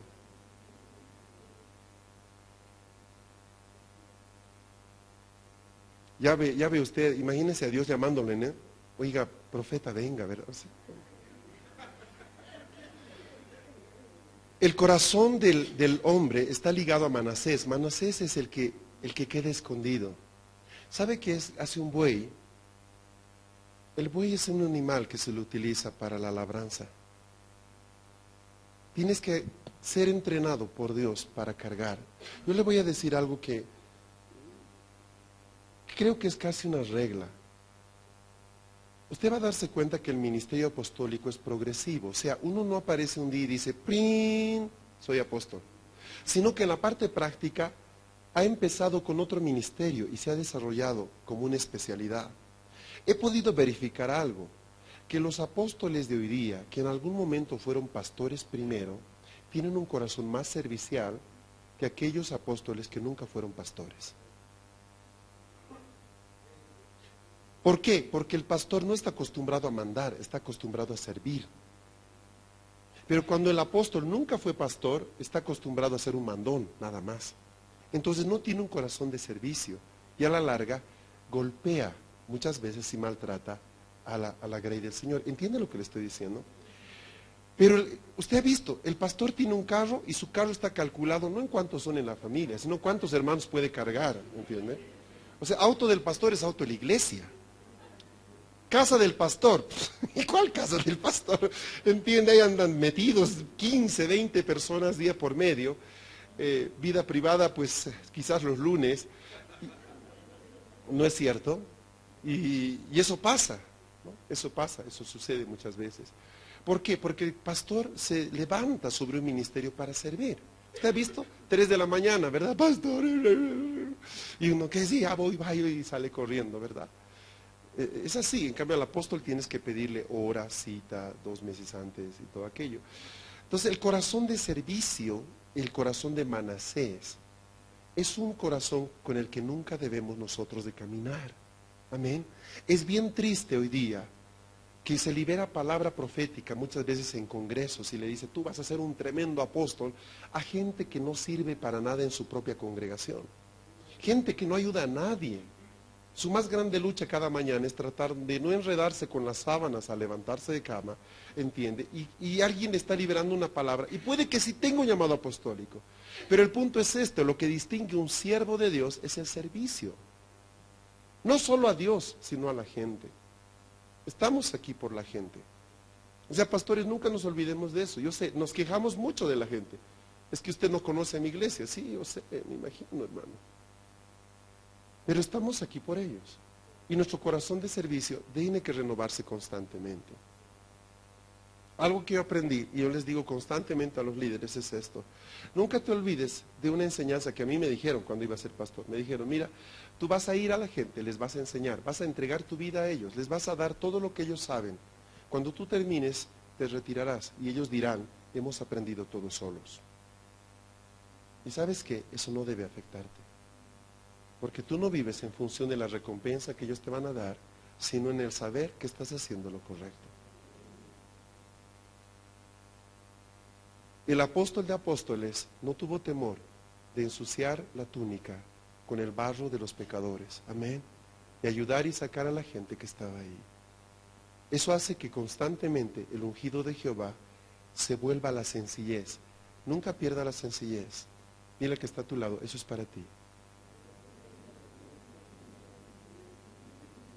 Nunca pierda la sencillez. Aunque tu iglesia se convierta en la iglesia más influyente de la ciudad, nunca pierda la sencillez. Es importantísimo eso. Que en los afiches aparezca más grande la cruz que tu foto, no te ofendas por eso.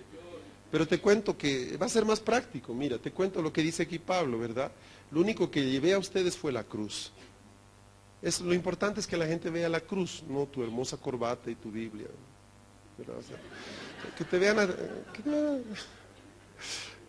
Dice, a nadie conozco en la carne, dice, ¿verdad? Ese es Pablo. Me encanta el corazón de Manasés. Debes tener el corazón de Manasés, el corazón de siervo. Pero también tiene que un momento desarrollarse el rostro del león. El león es el que sabe pelear por lo que es suyo. Ahora, aquí es un problema porque el pastor normalmente no está entrenado para esto.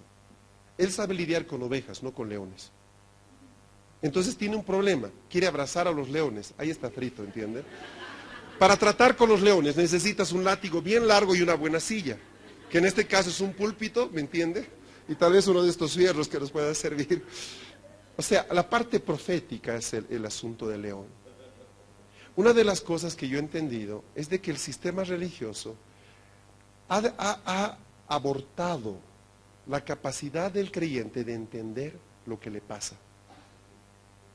En la mayoría de las vidas que he conocido en estos años, uno encuentra, por ejemplo, esterilidad.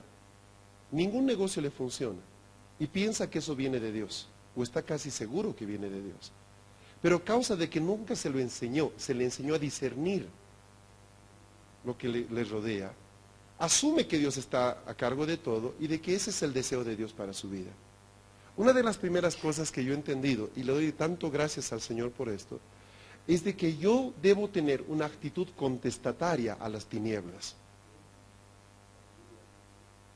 Estábamos en Bogotá y les leía un texto que a mí me encanta de la iglesia, justamente de Hernando, el texto de Job, donde le dice, oye Job, ¿sabes? Tú tienes un problema, hermano.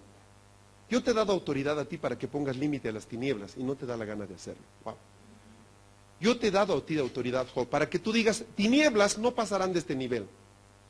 Entonces, ¿qué encuentras hoy día en la iglesia? Gente que el hijo se le está yendo al mundo, ¿verdad? Parejas que se están separando, que apareció otra candidata y no sé qué, y le está jalando al marido. Gente que no consigue un trabajo estable en los últimos 8 años, ¿verdad? Y cuadros así, terribles situaciones. Y lo acepta todo. Somos tan ovejas que todo lo asumimos, todo lo asumimos. Pero en el fondo, muchas de esas cosas no vienen de parte del Padre, sino que simplemente a causa de nuestra ignorancia, nosotros no reconocemos nuestra mano derecha de nuestra izquierda y nos dejamos abusar. Entonces llega un momento en que los profetas se levantan y te dicen, mira, lo que te está pasando no proviene de Dios, querido. Tú tienes que hacer esto. Hay un problema, tienes un lot en tu casa. Este lot ha hecho que todos tus bienes queden embargados. Ha llegado la hora en que tú pongas límite a esto. Déjalo de afuera, porque si no vas a cometer incesto con él. O sea, empieza a traer claridad a tu vida. Ahora, en el fondo, Corintios 14, todos estamos llamados a ser profetas. No todos vamos a tener ministerio profético, pero todos podemos profetizar porque el Espíritu de Dios está en nosotros. ¿Está conmigo? Eso quiere decir que un padre de familia puede marcar las tinieblas. Él va a decir, yo no voy a soportar que mis hijos sean entregados a las tinieblas. Yo no he traído hijos a esta tierra para que sean servidores del diablo. Yo reclamo a mi hijo de las tinieblas. Entonces, uno tiene que entrenar a estas mujeres, a estos hombres, tiene que enseñarles a pelear por lo que es suyo. Tiene que levantarse el león. En algún momento, yo les decía, ¿verdad?, a la gente, por favor ponga una cara de enojado. O sea, en algún momento tienes que reventar. O como se los decía en Colombia, ¿qué más tiene que pasarte para que digas basta? ¿Qué más tiene que pasarte? ¿Qué más debes perder para que digas basta? Entonces, en algún momento el león tiene que despertarse en ti. Y tienes que rugir. No a la gente, amado, a tu adversario. ¿Entiende? Judá tiene que levantarse en ti. Me gusta cómo actúan los judíos. Usted ha visto, los palestinos les ponen una bomba, 2 horas después un caza judío va y pum, pum, le mete 2 misiles, se acabó. O sea, así sobrevivió Israel. ¿Sabe cuál es el mensaje? No te metas conmigo. No te hagas el diestro conmigo, ¿ok? Me tocas y te reviento. O sea, esa es la actitud de Israel. Perdóneme que se lo diga así. Y le puedo decir algo, usted debe dar la otra mejilla a los hermanos, pero no al diablo. Usted tiene que pararse, tiene que entender que Dios le ha dado una espada. Yo no sé qué hace trancando la puerta esa espada. Pero usted tiene que enojarse con el diablo y tiene que decirle basta. Ha llegado un momento en que tú me devuelvas lo que es mío. La palabra del Proverbios dice que el que es sorprendido robando debe devolver 7 veces más. Cuando usted sorprende al diablo robándole, lo puede acusar frente a Dios y decir, mira lo que me está robando. Y él está obligado, solo cuando es sorprendido, pero cuando el ladrón no es sorprendido, no le devuelve nada. Ni sus documentos llegarán a casa, ¿entiende? Entonces, el rostro del león tiene que ver con la forma en que usted empieza a reaccionar. No simplemente para expresar la autoridad que Dios le ha dado, sino también para reclamar lo que por derecho le corresponde. Usted tiene derecho a vivir en paz. Gracias por su entusiasmo. Yo no sé si valora la paz, pero es maravillosa. Jesús dijo, mi paz les dejo, mi paz les doy, no como el mundo la da. No importa lo que pase con el precio del petróleo, ni lo que nuestro amigo Chávez diga, yo puedo vivir en paz. ¿Entiende? Porque es un legado, es parte de mi herencia. No depende de mi presidente, depende de lo que yo he recibido por herencia. Paz. Cuando usted entiende el significado de la paz, usted vive agradecido, por ejemplo. Pero conoce hogares cristianos que no tienen paz, que tienen peleas constantemente. ¿Por qué? ¿Por qué los hijos han perdido aún ese derecho básico? Paz. ¿Qué están esperando? ¿Y sabe cómo oran? Señor, dame paz. No, pero ya te dio, no te das cuenta. Jesús dijo, ya les he dado paz. Entonces, ¿qué me está pasando, Fernando? Te está pasando lo que le pasó a Daniel cuando esperó la respuesta de Dios por 21 días. O sea, a diferencia de eso, es que ya no va a venir el ángel para decirte, mira, desde el primer día que dispusiste tu corazón vino. Él no te va a decir eso, porque tienes el Espíritu Santo para darte cuenta de lo que te está pasando. Y simplemente sigues orando, Señor, hazlo, cuando ya no esté en Dios hacerlo o no hacerlo, sino en ti. ¿Entiende lo que le estoy diciendo? Le doy un ejemplo. El día 27 de octubre, Ana nos mandó este DVD. O sea, yo me enteré de que ella no llegaba el día exacto, el día 26 o 25. Me dice, Fer, estoy en México esos días y se me han cruzado las fechas, llego un día después, por favor, perdóname, pero te voy a mandar una palabra para empezar y que es la que me corresponde ese día. Perfecto, Anita. Entonces, llega el lunes, ustedes ya estaban llegando, y yo no llegué, recibí el DVD. Entonces me comunico con la gente de la oficina de Ana y le digo, oigan muchachos, quiero que me den el tracking number, el número de seguimiento para saber por qué medio lo mandaron, por FedEx. Muy bien. Entro al sistema de la computadora y veo que dice, en destino, hora tantos, en el vehículo de distribución. Entonces lo lógico es que yo vaya a mi puerta y espere, ¿no? Si está ahí en destino. Pues no había nada. Martes en la mañana, viernes, lunes en la tarde, no llegaba. Y llamo a la oficina y le digo, oiga, mire, tengo tal número. Espérame un ratito, ¿cuál es? Perfecto. Ah, sí, este es nuestro carro. ¿Qué rato viene? O sea, note, sé que me lo enviaron. ¿Por qué no me ha llegado aún? Está en el carro. ¿Y cómo sé a qué hora lo van a traer? Bueno, depende de la ruta, que no sé qué. Mire, va a llegar esta noche. Muy bien. Lunes en la noche, no llegó. Y yo estaba preocupado. Martes a primera hora, 8 llamé, no atendían. 8:15, no atendían. 8:30, no atendían. 8:31, atendieron. Es simple, es mi paquete, me lo enviaron para mí. Me lo deben dar ya, está pagado desde el envío. ¿Por qué no me llega lo que es mío si fue pagado? Usted tiene el número de rastreo. Usted tiene derecho a salud. Usted tiene derecho a estabilidad. Usted tiene derecho a vivir en paz. Usted tiene derecho de tener a toda su familia congregada. Cree en el Señor Jesucristo y tú y tu casa serán salvos. O no cree. Tal vez usted no cree, entonces no es, su familia no puede ser salva. No, no, sí, todos. Yo creo en el Señor. ¿Y dónde está su familia? ¿Cómo? ¿Cuántos años ahorras por tu gente? Ah, sí, estamos 10 años. O sea, en 10 años no has ido a preguntar a la oficina, oye, ¿qué rayos pasa? O sea, ¿dónde está el problema? Bueno, me meto un ayuno hasta que se convierta mi gente o me muera de inanición, se acabó. O sea, entiende, la respuesta violenta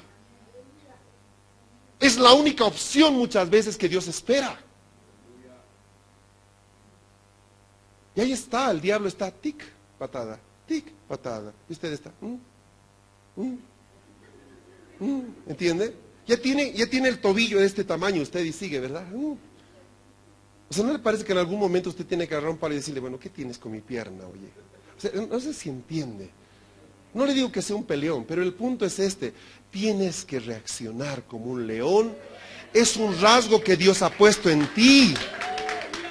Sé oveja para los hermanos y para el pastor, pero sé un león para aquel que quiere tomar lo que es tuyo.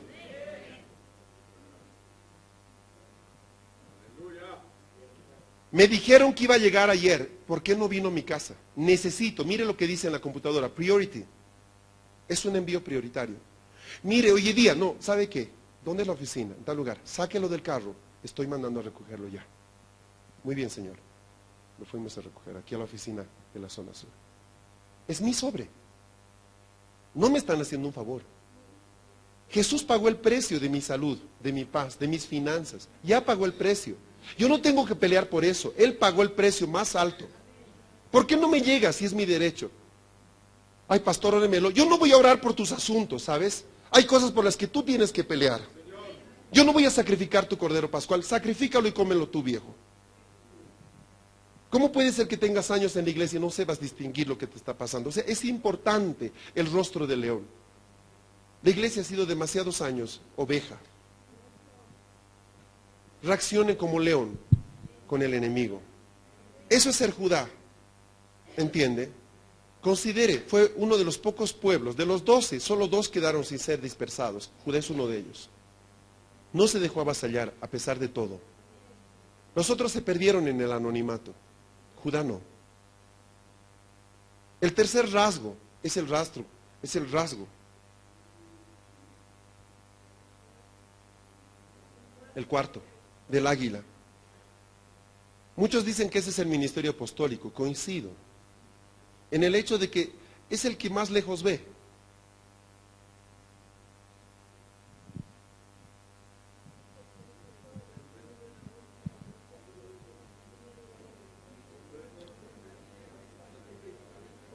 Ahora bien, el punto es este.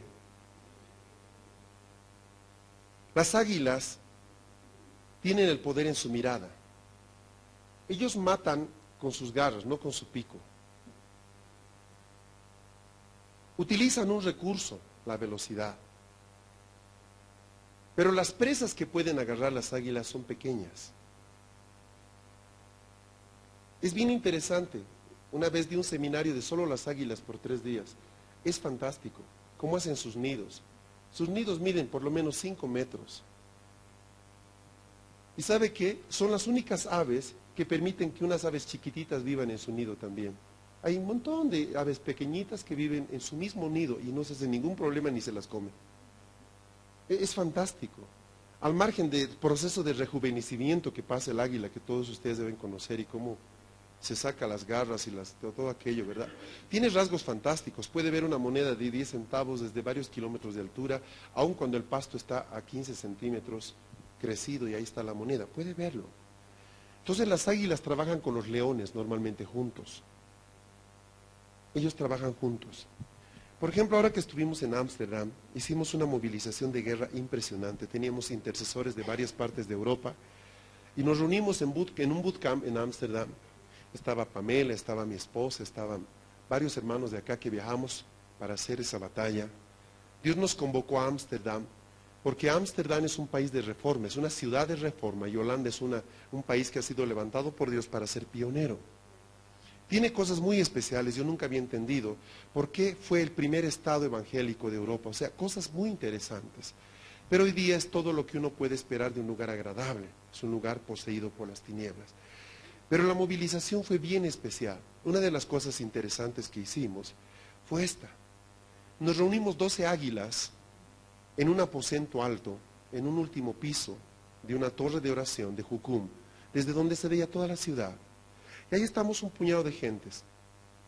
Abajo, 4 o 5 pisos más abajo, estaban cerca de 140, 150 intercesores de diferentes países, pero en especial holandeses. Nosotros nos metimos en el espíritu para que el Señor nos muestre cómo era el mundo espiritual de Holanda. Y ahí empezamos a ver cosas terribles, ¿verdad? Nosotros les dábamos instrucciones, o sea, nosotros veíamos cosas, para que luego los intercesores, que son los leones, salgan al terreno.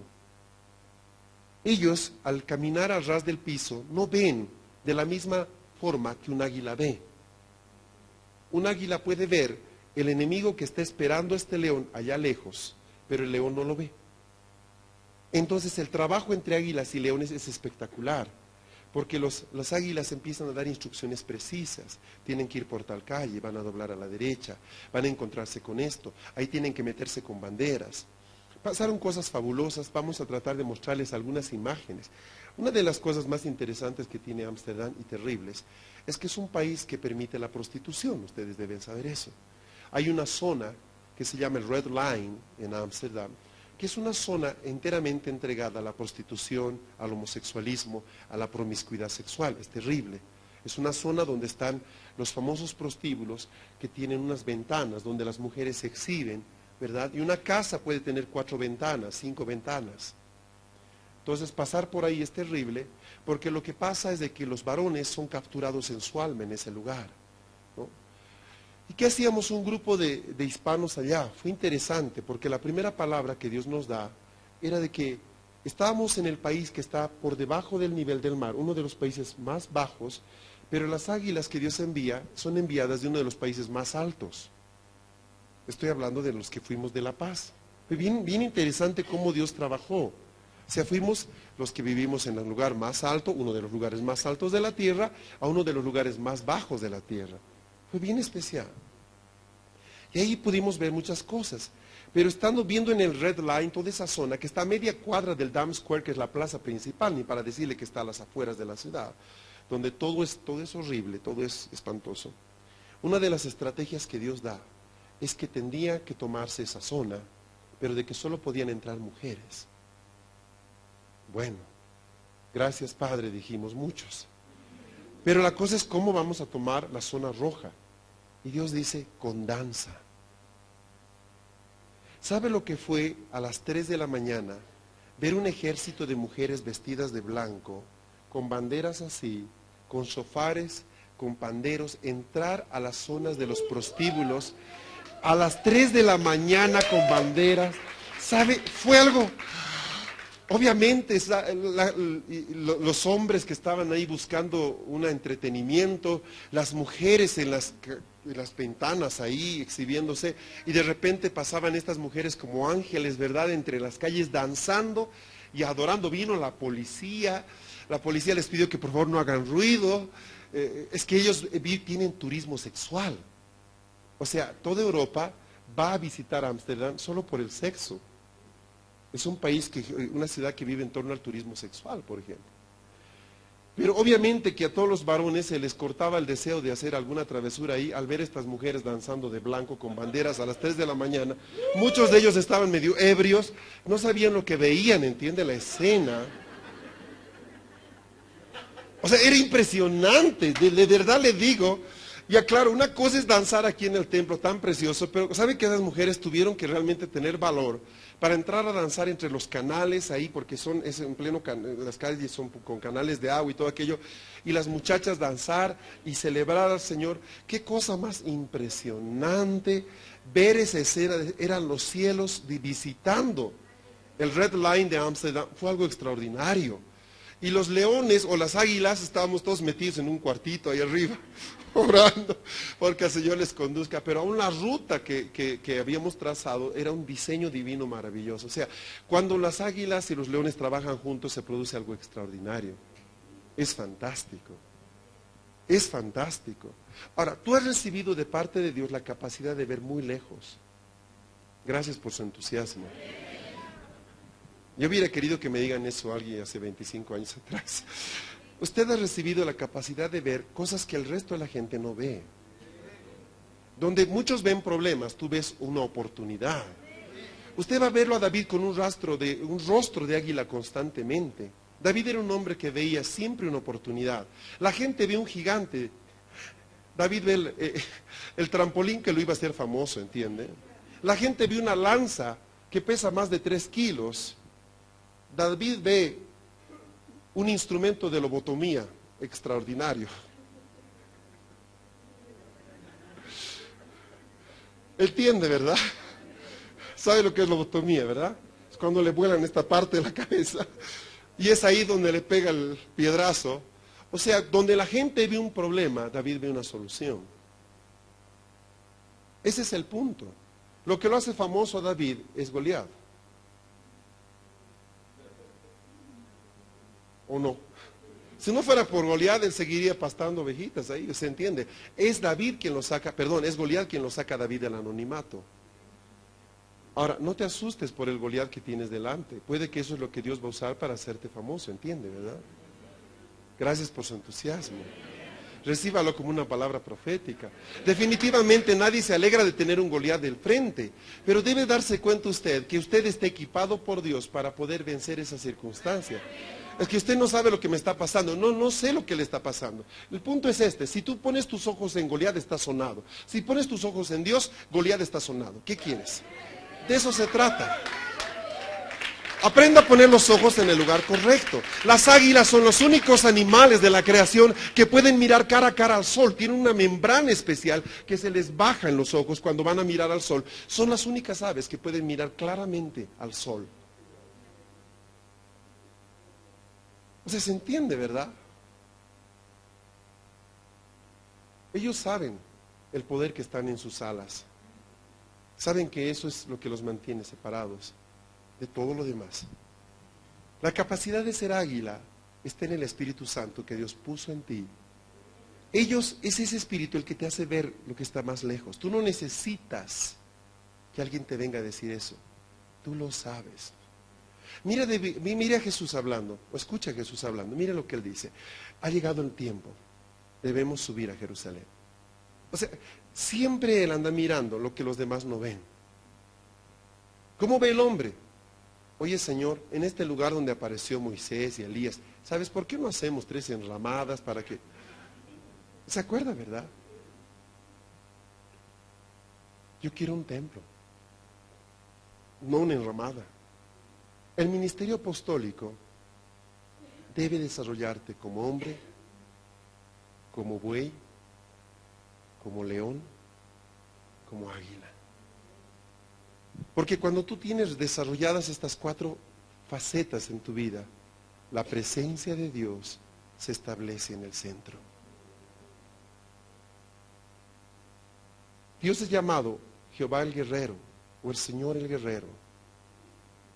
Jesús es llamado el león de la tribu de Judá, pero también se lo llama, ¿verdad?, el buen pastor, el que da la vida por sus ovejas. Se lo llama el Cordero de Dios, ¿nota usted? Pero también es el Verbo. Se lo llama el siervo sufriente en Marcos, el que carga los problemas.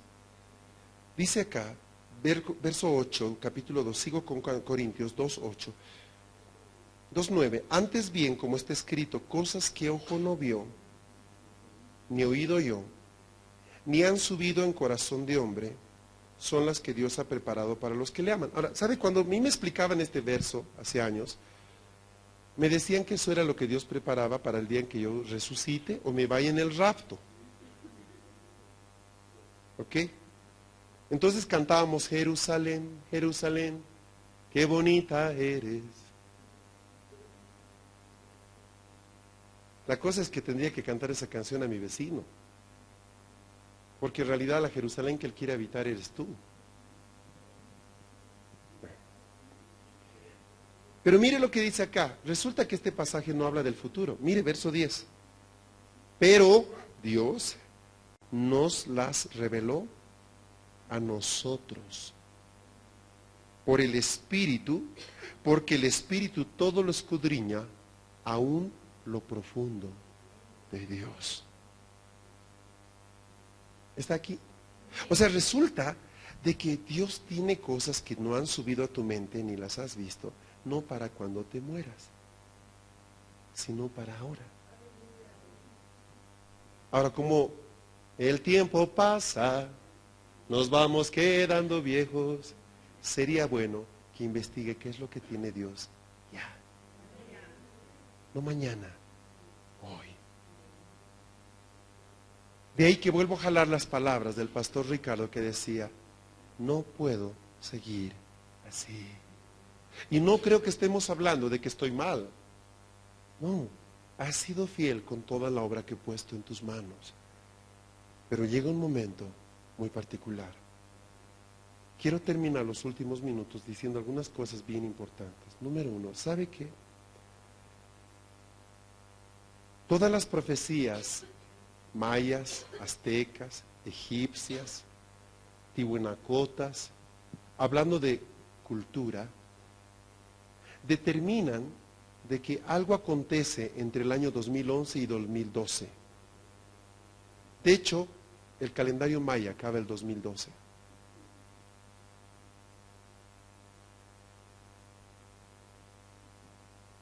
Los que tienen los sentidos abiertos hoy saben que la situación que estamos viviendo no se va a poder sostener mucho tiempo más. Hace un año tuve el privilegio de estar en un país musulmán. Y algo que yo les decía a la gente es esto: traten de visitar un país musulmán alguna vez en su vida. Cambia tanto tu manera de pensar, de cómo es la realidad. Nosotros aquí en América Latina realmente somos la sucursal, pero las casas matrices están en Europa, porque todo lo que nos pasó en gran medida vino de allá. Entonces yo estaba en Kuala Lumpur, en Malasia, y pude estar el día en que el Ramadán empezaba, los 40 días de ayuno musulmán. Y Dios me despertó a las 3 de la mañana para empezar a hablarme de lo que viene en los próximos años a la iglesia. Me habló de por qué Evo Morales es presidente hoy en mi país. Me habló de lo que Dios va a hacer con la iglesia de mi país. Me habló de Habacuc. Me explicó a Habacuc así. Me dijo, te voy a explicar cómo este libro determina lo que estamos viviendo en las naciones hoy. Yo estaba muy conflictuado porque no entendía por qué teníamos un presidente como el que teníamos. Aún la iglesia de mi país está dividida. Unos dicen que sí, es de Dios, otros dicen no, es del diablo. Y aún la iglesia que está orando por el presidente, está orando dividida. Y usted sabe que ninguna casa dividida permanece. Entonces Dios tuvo que llevarme a otro país para explicarme lo que en mi propia casa estaba pasando. Entonces me empezó a hablar de muchas cosas. Yo le invito a que usted lea Habacuc verso por verso, muy lentamente. Y le puedo asegurar que va a ver cómo se explica lo que estamos viviendo hoy. Me habló del Islam. Por ejemplo, escuche esto. El Islam se ha levantado para establecer un régimen de juicio terrible en las naciones. Los que vivimos en esta parte del mundo casi no entendemos lo que es el Islam. Es algo muy lejano. Lo que el Islam es para Europa y para Estados Unidos es el movimiento indígena para América Latina.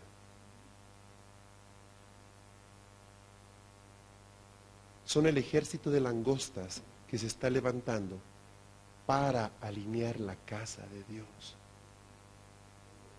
O sea, mire lo que le estoy diciendo, ¿verdad? O sea, Padre, ¿por qué este presidente acá? Por tu culpa. Perdón, Señor.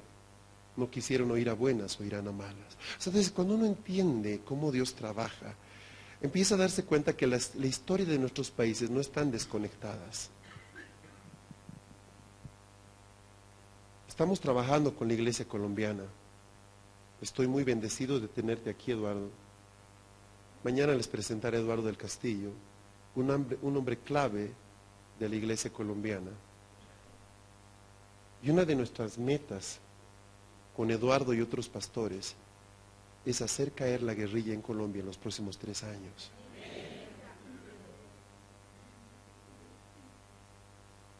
Estamos en eso, ¿no? El Señor nos ha revelado información muy confidencial. Más de 300 pastores han muerto asesinados en Colombia. Lo que pasa en Colombia es lo que el diablo quiere hacer en todas las naciones con los pastores. Es lo que está haciendo con los de Chiapas. El mal prevalece cuando los justos callan. La visión apostólica, cuarto rasgo de los apóstoles, siempre es conquistadora. Los apóstoles se levantan para establecer el reino de Dios por las buenas o por las malas. Por tal razón, si hay algún apóstol que no está metido en guerra espiritual, dudaría mucho de que él sea un apóstol de Dios. No hubo un solo apóstol del Nuevo Testamento que no tuvo que confrontar los poderes de las tinieblas, iglesia. No hubo uno solo. ¿Sabe por qué? Porque el reino espiritual y los cielos y todo aquello sufre violencia por causa de los que la arrebatan. Yo les ruego que ore por nosotros los próximos años, porque hemos decidido invertir los próximos 3 años en Colombia. Vamos a trabajar durísimo porque ese país venza la estructura de la guerrilla. Yo creo que se puede. De ahí que no es nada casual que tengamos una mayoría de gente colombiana en este entrenamiento. Eso no es casual, eso responde a un diseño de Dios. Porque los que van a hacer caer es la guerrilla. No son 2 pastores, ni es 3, ni es un ministerio, ni somos los de la paz. Va a ser un mover del Espíritu Santo tan poderoso, tan poderoso.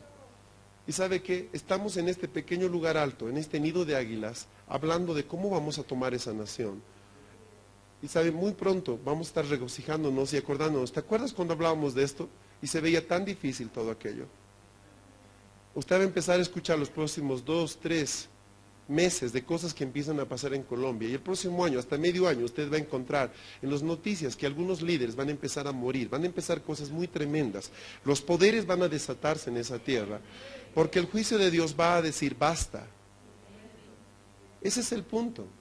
Y muchos latinoamericanos van a tener que ir a ayudar a Colombia. Venezuela tiene un compromiso muy fuerte con esa nación. Ecuador también, no es raro que tengamos gente de Ecuador acá. Es interesante, nunca antes pudo llegar gente de Ecuador a nuestros entrenamientos, siempre se quedaban en el pasaje. Estamos tratando de conseguir el pasaje. Pero ahora llegaron, de verdad, es muy, muy especial. Y llegaron un grupo de mujeres, y sabe que esa es la señal que yo esperaba. Cuando llegan hombres tú lo piensas, cuando llegan mujeres dices el tiempo ha llegado.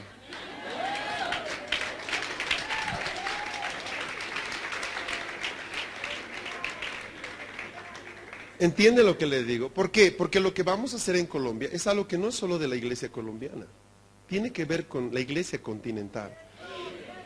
Tiene que ver con el candelero, ¿entiende? Lo que pasa en este extremo a Bogotá hace vibrar la otra parte de la tierra. Tú no puedes decir, ay, pobrecitos los hermanos allá en Colombia, ¿verdad? Tengo un pastor de Neiva. ¿Dónde está mi pastor Guillermo de Neiva? Levante su mano, levántese de pie, por favor, póngase de pie. Guillermo está en una zona donde está rodeado por la guerrilla. Neiva es un lugar terrible, está literalmente cercado. En su ciudad has recibido amenazas de muertes. Has visto morir a 2 amigos tuyos, me contabas, ¿verdad, pastores? Hace poco tiempo, ¿estoy bien? Los asesinaron, los ejecutaron. ¿Por qué está aquí Guillermo? Pues usted cree, ay, pobrecito Guillermo, hay que orar por el hermano. ¿Sabe que usted tal vez solo quiera orar? Pero hay algunos que queremos ir a decir, un momento, hay algo que no está bien. El reino de Dios ha dicho basta, no podemos tolerar eso. Hay una iglesia, sabe que el fenómeno del diapasón, lo que golpea este extremo, afecta al otro. Por cada muerto de los pastores colombianos, debería haber dolor en el resto de los latinoamericanos. Porque son padres, son madres, son esposos, ¿entiende? Son hijos del mismo padre. Y es lo que el diablo quiere hacer con todos nosotros. Hay países donde hay una estabilidad maravillosa, como Chile, por ejemplo. Pero es el mejor momento para que los pastores chilenos miren a las naciones y digan, ¿cómo podemos servir al resto del país? Es un país con una estabilidad económica tan formidable que Dios está prosperando. Y era lo que nos decía en el evento que estuvimos en Santiago. Cuando estábamos entrando a la segunda ronda, iba a salir Bachelet de presidente. Nos dijo, es una ventana, Bachelet, es una ventana en el tiempo que Dios está dándole a la iglesia chilena para que prospere económicamente. Después de Bachelet viene un tiempo bien especial y bien grueso. Entonces son 4 años o algo así, donde la iglesia chilena tiene que equiparse y nutrirse económicamente, porque se va a cumplir una palabra que aún Benny Hinn dijo hace muchos años de Chile, de que Chile iba a ser la Antioquía de las naciones para los próximos años, de que la mayor cantidad de misioneros de América Latina iban a salir de Chile. Ahora imagínense a los pastores chilenos, y aquí hay varios, imagínense que los misioneros que salgan de Chile sean seres humanos equipados con 4 rostros. Que se vayan a meter a la ventana 1040, a la 4070 o a la ventana 7 a Jerusalén, donde sea. Ellos están equipados altamente para poder penetrar las fortalezas del diablo, porque están entrenados como leones, saben moverse con la sagacidad de las águilas. Son servidores, son tremendamente servidores como Manasés, y tienen un rostro humano, o sea, ¿me entiende? Esa es la razón. Entonces son años en que Dios va a bendecir económicamente, espiritualmente. Todos van a querer ir a Chile estos años, porque Dios está haciendo algo especial. Pero después de que acabe su mandato esta presidenta, va a venir un cambio. Y es importante que para ese momento Chile, la iglesia chilena, esté en una posición de autoridad clara. Era interesante, hace unas semanas atrás, yo leí el periódico, estoy enamorado de Chile, ¿qué le digo? Hace años. ¿Y sabe qué dice? Por primera vez el Congreso chileno honró a pastores evangélicos, les dieron un premio especial, los honraron. Por primera vez en la historia evangélica de Chile, el Congreso hizo. ¿Y sabe qué hicimos hace unos 3 años? Un grupo de bolivianos y chilenos, nos metimos al Congreso en Valparaíso. Nos metimos a la sesión donde ellos sesionan a su salón principal, tomamos los asientos, invadimos con un grupo de 15 niños ahí y profetizamos acerca de los parlamentarios, lo que ellos iban a hacer. Aún un senador chileno nos recibió, nos abrió las puertas y uno de nuestros niños fue a orar por el senador delante de todos. Fue algo extraordinario, fue algo extraordinario. Y resulta que ahora en ese mismo edificio se estaba honrando a los pastores que tenían mucha trayectoria en Chile. ¿En qué país usted ha visto que hagan eso? ¿Entiende? Está levantando Dios a la iglesia chilena de una forma extraordinaria. ¿Por qué? Por lo que Dios va a hacer los próximos años. O sea, los pastores chilenos no pueden gozar, no pueden darse el lujo de disfrutar de esto, porque no es para que lo disfrutes, es para que inteligentemente, son los 7 años de provisión y de abundancia, captas, tienes que llenar los graneros para que luego a Egipto no le falte sustento. Entonces, cuando tú empiezas a entender esto, te das cuenta que esa es una iglesia apostólica, es la que mira a largo plazo. Les decía ayer, no leemos el periódico para saber qué está pasando. De eso se trata. Oh, amados, esos 4 rostros son vitales. Dios quiere moverse en medio de esta atmósfera. Pero entre tanto de eso estamos discutiendo por tonterías, ¿capta? Por si oramos en lenguas, no oramos en lenguas, si las mujeres deben o no cortarse el cabello. Cuando nuestra responsabilidad es territorial, no solamente local. Lo más importante no es visible.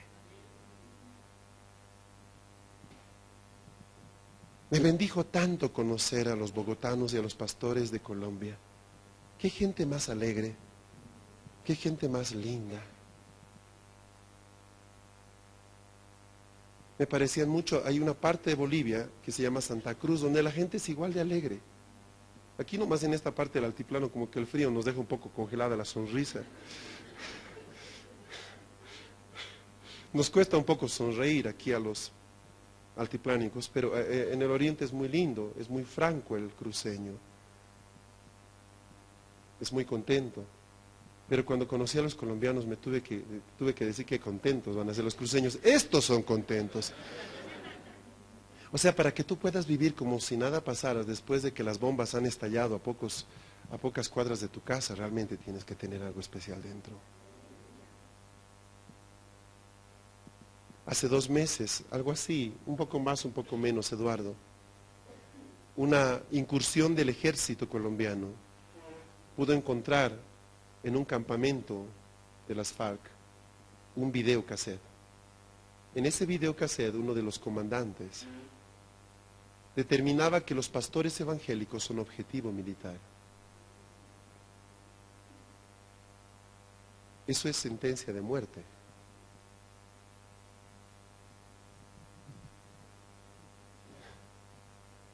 Yo creo en un Dios que dice, el que los toca, toca la línea de mis ojos, ¿sabe? Y no creo que Dios esté dormido. Pero sí creo en algo que he aprendido como intercesor. Dios no hace nada hasta que la iglesia se ponga de pie. Él no hace nada. ¿Por qué? Porque Jesús dijo esto, toda autoridad me es dada y se las entrego a ustedes. O sea, si la iglesia colombiana quiere seguir aguantando, no serán 300, serán 600, serán 900. Pero si la iglesia colombiana dice, un ratito, nosotros hemos entendido la autoridad que tenemos, ahí no hay forma que ellos puedan ser quebrados. Yo quiero pedirle que por unos momentos oremos, y sabe, yo voy a poner en su corazón, no yo, el Señor, ¿verdad? Perdón que lo diga yo, pero es el Señor. Pongo una clara perspectiva de cuántos rostros tú has desarrollado en tu vida hasta este día. Trata de imaginar.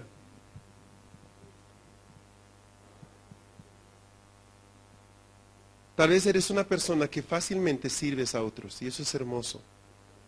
Pero eres tan servicial que aún hasta el diablo, a veces tú le abres la puerta, ¿entiendes? Hay una palabra que debes aprender, no.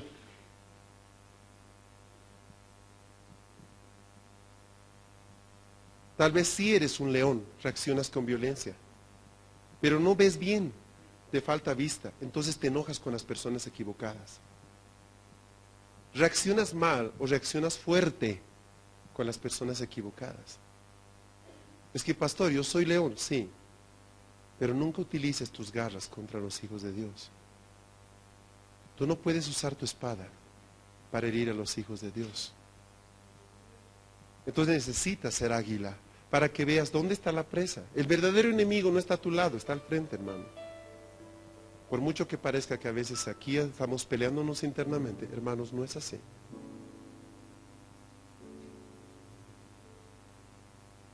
¿Saben cómo debería ser una reunión apostólica? Les puedo decir cómo la imagino. Es una reunión donde se reúne un puñado de gente para hablar del futuro de sus naciones. Donde discutimos qué tenemos que hacer con este país y con este otro. No estamos reuniéndonos para ver quién tiene la red más grande de ministerios juntos, sino estamos hablando de cómo podemos ayudar a este país que está pasando un problema.